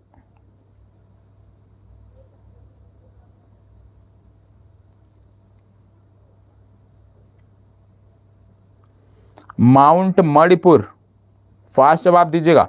देखो माउंट मणिपुर जो रखा गया है वो माउंट हैरियट का नाम रखा गया है, सी विकल्प इसका सही उत्तर है। और आपको बता दें जब अंडमान निकोबार की बात करते हो तो आपको 8 डिग्री चैनल, 9 डिग्री चैनल और 10 डिग्री चैनल पता होना चाहिए। 8 डिग्री चैनल की जब बात करते हो तो 8 डिग्री चैनल जो है ये भारत और मालदीव को अलग करता है। किसको अलग करता है? भारत और मालदीव को अलग करता है। 9 डिग्री चैनल की जब आप बात करते हो तो 9 डिग्री चैनल जो है ये आपको लक्षद्वीप पहुंचना है। क्यों? क्योंकि ये लक्षद्वीप को मिनिकॉय से अलग करता है, लक्षद्वीप के अन्य द्वीपों को मिनिकॉय से अलग करता है। ठीक है, यदि 10 डिग्री चैनल की बात करते हैं तो 10 डिग्री चैनल जो है ये छोटे अंडमान को कार निकोबार से अलग करता है, ये भी आपको पता होना चाहिए। छोटे अंडमान को कार निकोबार से अलग करता है, यह भी आपको पता होना चाहिए। ठीक है, चलिए आगे बढ़ते हैं, इसको बताएं। निम्नलिखित में से किस व्यक्ति को उनकी पुस्तक दिल्ली ए सोलियोक्यो के लिए चेसीबी साहित्य पुरस्कार 2022 प्रदान किया गया, बताएं। फास्ट जवाब दीजिएगा। 2021 की बात हो रही है, जेसीबी साहित्य पुरस्कार 2021। ये चेसीबी लिखा है, चेसीबी नहीं है, जेसीबी साहित्य पुरस्कार की बात होती है, बताएं। इसका सही जवाब है एम मुकंदम। ठीक है, सी विकल्प इसका सही उत्तर है, इसको बताएं। वैश्विक स्वास्थ्य सुरक्षा सूचकांक 2021 के संदर्भ में कौन सा कथन सत्य है? फास्ट जवाब दीजिएगा, 100 हमें पूरा करना है। चले बताएं, वैश्विक स्वास्थ्य सुरक्षा सूचकांक 2021 के संदर्भ में कौन सा सही है? क्या क्या बोला जा रहा है? बोला जा रहा है सूचकांक में यूएसए को प्रथम स्थान प्राप्त हुआ। दूसरा बोला जा रहा है इस सूचकांक में भारत का स्थान 66वां रहा। इनमें से कौन सा सत्य है, बताएं।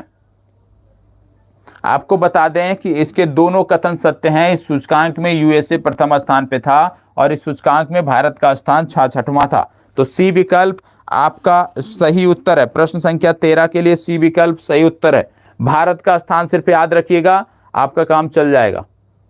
इसको बताएं, जूनियर पुरुष हॉकी विश्व कप 2021 के संदर्भ में कौन सा सही है? इसका आयोजन भुवनेश्वर उड़ीसा में किया गया। अर्जेंटीना ने जर्मनी को हराकर इस विश्व कप को जीत लिया, बताएं। इनमें से कौन सा सत्य है? फास्ट जवाब दीजिएगा। आपको बता दें, जब बात हॉकी की आए ना, कि हॉकी से संबंधित कोई गेम का है और आपको कुछ भी नहीं पता है, आपको शून्य जानकारी है उस प्रश्न के बारे में, आंख मूंद कर उड़ीसा टिक कर दीजिएगा, सही हो जाएगा। ठीक है, और उड़ीसा में भी कहाँ? उड़ीसा में 2 स्टेडियम है। पहला है भुवनेश्वर में कलिंगा स्टेडियम, दूसरा राउरकेला में आपको देखने को मिलता है बीजू पटनायक स्टेडियम। ये दोनों आपको पता होना चाहिए। तो हॉकी के आयोजन से संबंधित कोई भी प्रश्न आता है, ठीक है, वैश्विक हॉकी विश्व कप के बारे में, महिला या पुरुष के बारे में, जूनियर के बारे में या सीनियर के बारे में, तुरंत आपको यदि जवाब नहीं पता है, आपको उड़ीसा टिक करना है। उड़ीसा आपका सही उत्तर होगा। ठीक है, और आपको पता होगा भारतीय हॉकी को प्रायोजित करने वाला जो राज्य है वो भी है उड़ीसा, और उड़ीसा के मुख्यमंत्री हैं नवीन पटनायक। चले इसको बताएं, क्रिस्टियानो रोनाल्डो 800 से अधिक गोल करने वाले दुनिया के पहले फुटबॉलर बने हैं। इनका संबंध किस देश से है, बताएं। रोनाल्डो का संबंध किस देश से है आपको बताना है। फास्ट जवाब दीजिएगा, रोनाल्डो का संदर्भ किस देश से है? जी हाँ, बहुत अच्छा। रोनाल्डो जो है ये पुर्तगाल से संबंधित हैं। तो आज 2 फुटबॉलर के बारे में आपने देखा, मेसी के बारे में और रोनाल्डो के बारे में। इसको बताएं, हाल ही में प्रकाशित पुस्तक 1971 चेंज ऑफ द, चले बताएं, change of the Gorkhas and other stories के लेखक कौन है? फास्ट जवाब दीजिएगा। हाल ही में प्रकाशित पुस्तक 1971 change of the Gorkhas and other stories के लेखक कौन हैं? फास्ट जवाब इसके हैं रचना कुमार बिष्ट। ठीक है, डी विकल्प आपका सही उत्तर है। डी विकल्प आपका सही उत्तर है। ठीक है, कुछ लोग पूछ रहे हैं 64 का आंसर, 64 क्या था भैया? 64 का आंसर है, इसकी यदि हम बात करें, प्रश्न संख्या 64 की बात करें, तो इसका जो सही उत्तर है वो सी विकल्प है। दोनों कथन इसके सही हैं। इसको बताएं, नौसेना दिवस के अवसर पर खादी से बने हुए दुनिया के सबसे बड़े राष्ट्रीय ध्वज का प्रदर्शन भारतीय नौसेना द्वारा कहां किया गया? फास्ट जवाब दीजिएगा। नौसेना दिवस के अवसर पर खादी से बने हुए दुनिया के सबसे बड़े राष्ट्रीय ध्वज का प्रदर्शन भारतीय नौसेना द्वारा कहां किया गया? चले फास्ट जवाब देखो, इसका सही उत्तर है मुंबई। बी विकल्प इसका सही उत्तर है। चलें इसको बताएं, ये भी बहुत अच्छा प्रश्न है, इसके बारे में मैंने बताया था जब ये चर्चा में था। क्या बोला जा रहा है? बोला जा रहा है कि यूनेस्को ने भारत के किस त्योहार को अमूर्त सांस्कृतिक विरासत की प्रतिनिधि सूची में शामिल करने की घोषणा की है? बताएं वो त्योहार भारत का कौन सा है जिसको यूनेस्को ने अमूर्त सांस्कृतिक विरासत घोषित किया है? फास्ट जवाब दीजिएगा। रक्षाबंधन, दुर्गा पूजा, होली या दीपावली? इसका सही उत्तर है दुर्गा पूजा। और जब दुर्गा पूजा की बात आती है तो दुर्गा पूजा पश्चिम बंगाल का मशहूर है, विशेष रूप से कोलकाता का। ठीक है, तो बी विकल्प इसका सही उत्तर है। इसको आपको बताना है। अंतरिक्ष में शूट की जाने वाली पहली फिल्म कौन है जो रूस के द्वारा बनाई गई है? चलिए बताइएगा। अंतरिक्ष में शूट की जाने वाली पहली फिल्म कौन सी है जो रूस के द्वारा बनाई गई है? फास्ट जवाब दीजिएगा। देखो इसका नाम है द चैलेंज। ठीक है, द चैलेंज मूवी का नाम है। और बात हो रही है रसिया की, तो आपको बता दें अंतरिक्ष की भी बात हो रही है। तो रसिया की अंतरिक्ष एजेंसी है रोसकॉसमोस, ये आपको पता होना चाहिए। और रसिया अपने अंतरिक्ष मिशनों के लिए जो रॉकेट का प्रयोग करता है उसका नाम है सोयूज रॉकेट। ये दोनों चीजें आपको होनी चाहिए पता।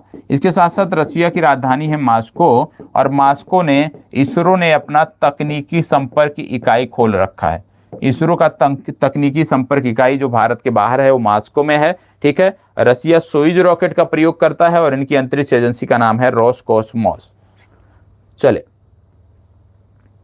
भारत चीन सीमा के पास 13,800 फीट की ऊंचाई पर सेला सुरंग का निर्माण किया जा रहा है। यह किस राज्य केंद्र शासित प्रदेश में स्थित है? फास्ट जवाब दीजिएगा। सेला सुरंग कहां पर स्थित है? चलिए बताएं, सेला सुरंग का संबंध किस राज्य से है? सेला सुरंग का संबंध किस राज्य से है? देखो सेला सुरंग की बात आ रही है तो सेला सुरंग का संबंध है अरुणाचल प्रदेश से। अरुणाचल प्रदेश में एक टाइगर रिजर्व आपको देखने को मिलता है जिसका नाम है नामदफा टाइगर रिजर्व, जो विश्व के सबसे ऊंचाई पर स्थित टाइगर रिजर्व है। ये आपको पता होना चाहिए। यहाँ पे पक्के टाइगर रिजर्व भी आपको देखने को मिलता है। यहाँ पे पक्के पागा हार्नबिल त्योहार भी मनाया जाता है। यदि आपसे पूछा जाए हार्नबिल त्योहार कहाँ मनाया जाता है तो आप जवाब दोगे नागालैंड। लेकिन यदि आपसे पूछ लिया जाए पक्के पागा हार्नबिल कहाँ मनाया जाता है तो पक्के पागा हार्नबिल की जब आप बात आएगी तो आप अरुणाचल प्रदेश को टिक करोगे। ठीक है, तो सी विकल्प इसका सही उत्तर है। दुनिया की पहली स्वचालित और चालक रहित ट्रेन किस देश में शुरू की गई है? बताएं, फास्ट जवाब दीजिएगा। दुनिया की पहली स्वचालित और चालक रहित ट्रेन किस देश में शुरू की गई है? बताएं, जापान, अमेरिका, चीन, जर्मनी? देखो इसका सही उत्तर है जर्मनी। डी विकल्प इसका सही उत्तर है जर्मनी। इसको बताएं, ये तो सबको पता होगा और बहुत महत्वपूर्ण भी प्रश्न है ये आपके लिए, हमारे लिए, पूरे देश के लिए महत्वपूर्ण है ये। 18,000 करोड़ रुपए की बोली लगाकर किस कंपनी ने एयर इंडिया को खरीद लिया है? एयर इंडिया को किसने खरीद लिया है? आपको बता दें एयर इंडिया को खरीदा है टाटा ग्रुप ने, और टाटा ग्रुप के पास ही पहले एयर इंडिया थी। ठीक है, जब इसका अधिग्रहण किया गया उससे पहले ये टाटा ग्रुप के पास ही थी, तो एक प्रकार फिर से ये टाटा ग्रुप के पास चली गई है। तो ए विकल्प इसका सही उत्तर है।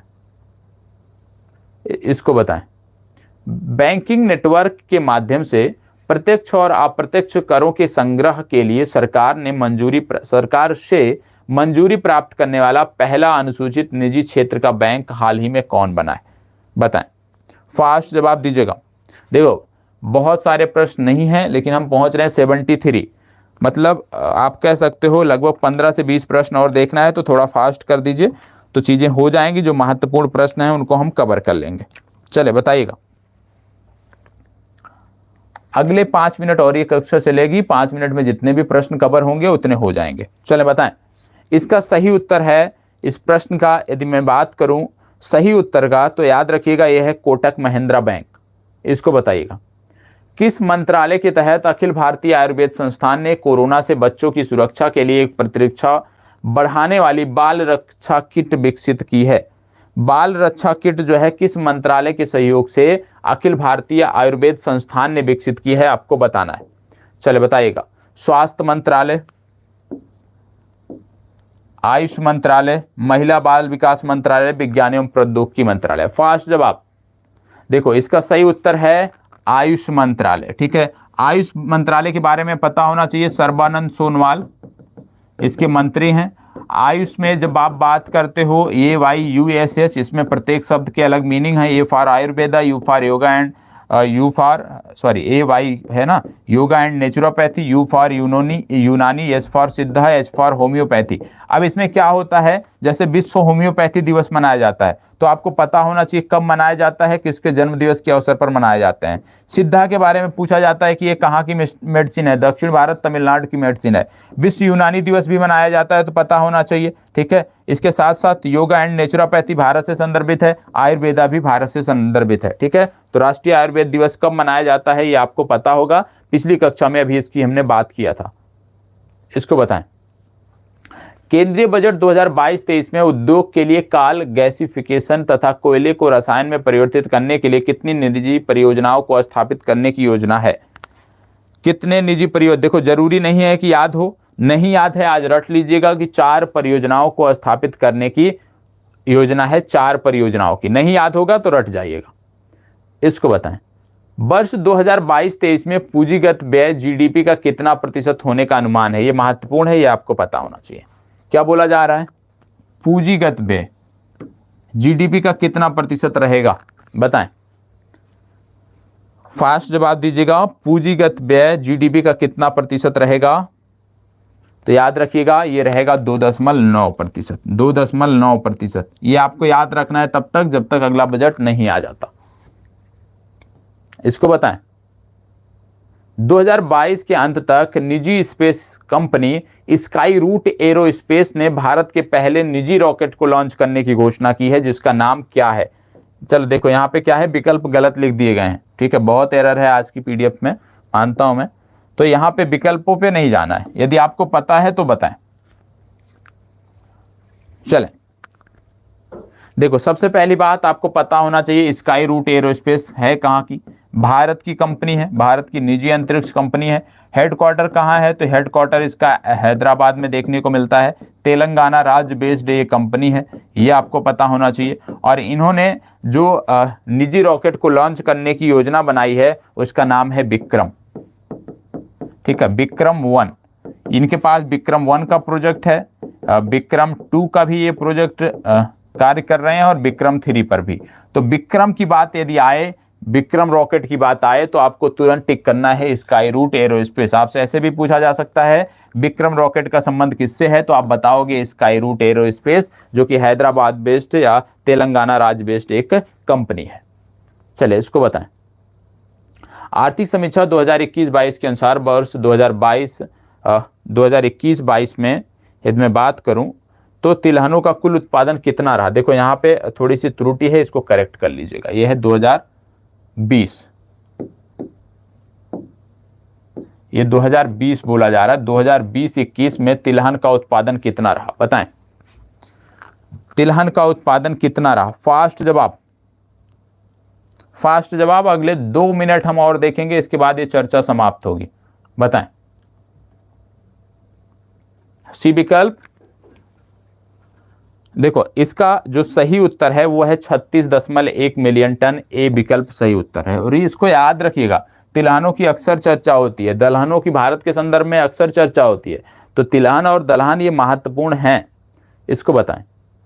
आर्थिक समीक्षा 2021-22 में दिए गए आंकड़ों के अनुसार वर्ष 2020-21 में वर्तमान कीमतों पर निम्नलिखित में से किस राज्य का निवल राज्य घरेलू उत्पाद सबसे अधिक रहा है? ठीक है, तो इस तरह के प्रश्न बहुत कम पूछे जाते हैं, लेकिन आपको याद रखना है। बताएं, यदि पता है तो बताएं, अन्यथा जब इकोनॉमिक्स की बात होगी तो वहां पे आपको बताई जाएगी। और इसका सही उत्तर है तमिलनाडु। तमिलनाडु इसका सही उत्तर है। इसको बताएं। आज का लास्ट प्रश्न, और यहीं पे चर्चा की समाप्ति करेंगे। बताएं, ये लास्ट प्रश्न है आज का, और यहीं पे हम इस चर्चा को समाप्त करेंगे। फास्ट जवाब दीजिए। 7 से 9 नवंबर के मध्य 6ठे अंतर्राष्ट्रीय धम्म सम्मेलन 2021 का आयोजन कहां किया गया? बताएं। ये किया गया नालंदा में। कहां किया गया? नालंदा विश्वविद्यालय में किया गया, ये आपको पता होना चाहिए। देखो अब आज के पीडीएफ की जो बात है, मैं इसका आपको आंसर भी प्रयास करूंगा कि आपको ये आंसर भी उपलब्ध करा दिया जाए।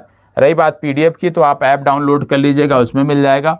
बाकी इस वीडियो के डिस्क्रिप्शन में आपको एक लिंक मिल जाएगा टेलीग्राम ग्रुप का, ठीक है, जिससे आप पहले से जुड़े थे, किसी कारण बस उसको क्लोज करना पड़ा है, जो संस्था का ऑफिशियल है उसी पर आपको मिलेगा। तो वहाँ पे आप जाएंगे टेलीग्राम लिंक के माध्यम से, ये पीडीएफ आज शाम तक आपको मिल जाएगी, ठीक है।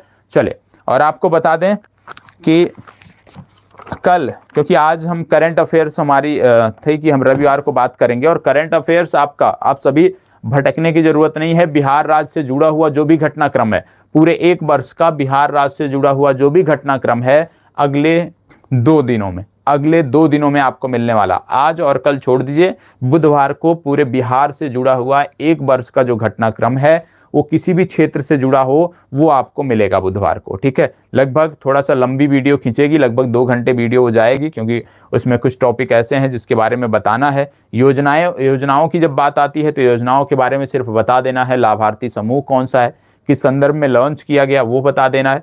तो आप सभी को तैयार रहना है। बिहार राज्य विशेष का जो करंट अफेयर्स है, यदि आप उतना देख लोगे तो आपका जुलाई माह तक कंप्लीट हो जाता है। बाकी इधर के जो घटनाक्रम है उनको भी आपको करा दिया जाएगा। तो करंट अफेयर्स के लिए परेशान होने की जरूरत नहीं है। रात्रि 11 बजे की कक्षा में नियमित बने रहें वहां पे, क्योंकि आप जानते हैं नवीनतम भी चल रहे हैं, नवीनतम के साथ साथ पुराने करंट अफेयर्स भी चल रहे हैं। और प्रयास यही रहेगा कि सप्ताह में एक दिन हम समय निकालें, शनिवार या रविवार जब भी समय मिलता है, और उस दौरान करंट अफेयर्स के मैराथन टाइप के, हम आप कह सकते हो 400-500 प्रश्नों का अभ्यास करें। यही प्रयास रहेगा, और आप सबका यदि सहयोग रहता है तो निश्चित रूप से इसमें हम सफल भी रहेंगे, ठीक है। चलिए, किसी के कोई डाउट है तो आप पूछ सकते हैं, अन्यथा इस चर्चा को अब यहीं पे समाप्त करते हैं, ठीक है। और नोट्स अवश्य बनाइएगा, अपना नोट्स बनाइए, तभी आपको फायदा मिलेगा। कि पाठ्य पुस्तकों जो आपकी मार्केट में करंट अफेयर्स की उपलब्ध हैं, सोचो कि किसी एक के भरोसे आपका काम चल जाए, तो ये नहीं होने वाला है, ठीक है। चलिए, किसी के कोई यदि डाउट हैं तो आप पूछ सकते हो, अन्यथा आप फिर रात्रि 11 बजे की कक्षा में मिलेंगे। तब तक के लिए आभार, धन्यवाद।